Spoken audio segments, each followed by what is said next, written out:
انتشر على مواقع التواصل الاجتماعي مقطع فيديو لشاب كويتي يسبح بين قروش دون خوف، مما أثار تفاعلا كبيرا. كما ظهر الشاب في بداية مقطع الفيديو يسبح على ظهره في الماء حينما اقتربت منه مجموعة من أسماك القرش، ليظهر الشاب رد فعله هادئا، حيث استخدم حركات بسيطة بيديه لإبعاد أسماك القرش عنه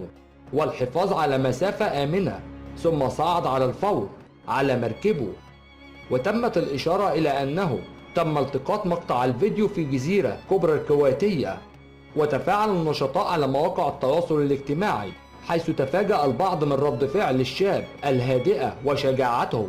فيما أكد آخرون أن هذه الأسماك غير عدائية أو مؤذية، وهذا القرش هو ضمن الأنواع الموجودة في المياه الإقليمية للكويت من النوع المعروف، وهو نوع يعيش قريبا من الشاطئ ويتغذى على القشيرات ولا يشكل خطر على الإنسان.